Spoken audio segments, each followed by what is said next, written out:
पुलकेशी नगर इलाके में हुए सैयद असगर के कत्ल केस में एक नया मोड़ आया है। पुलिस तफ्तीश के दौरान इंकशाफ हुआ है कि मुल्जिमान नवाज और अमीन ने मिलकर सैयद असगर का बेरहमी से कत्ल कर दिया था। 18 अक्टूबर की रात असगर का पुलकेशी नगर पुलिस स्टेशन हदूद में SK गार्डन में कत्ल हो गया था।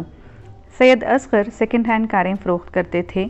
8 माह पहले उन्होंने अमीन को 4 लाख रुपए मालियत की 2 कारें फ़रोख्त करवाई थीं और अमीन का कहना है कि उन्होंने सैयद असगर को बुज़ुर्गों की मौजूदगी में रकम अदा की थी, लेकिन इसके चंद रोज़ बाद ही अमीन और उनके दोस्त नवाज़ ने सैयद असगर और उनके दोस्त मुजाहिद पर बियर की बोतल से हमला कर दिया। मुजाहिद ने अमीन और नवाज़ के ख़िलाफ़ JC नगर पुलिस स्टेशन में इस हमले की शिकायत दर्ज करवा दी। पुलिस ने इक़दाम कत्ल का मुकदमा दर्ज करके तफ्तीश शुरू कर दी। इस दौरान अमीन और नवाज़ ने मुकदमा वापस लेने का मुतालबा किया और मुजाहिद ने मुकदमा वापस लेने से साफ इनकार कर दिया। गुस्से में अमीन ने अपनी स्कॉर्पियो कार असगर पर चढ़ा दी और मुजाहिद पर भी हमला कर दिया। असगर की इस वारदात में मौत हो गई और मुजाहिद को शदीद ज़ख्मी हालत में हस्पताल में दाखिल कराया गया।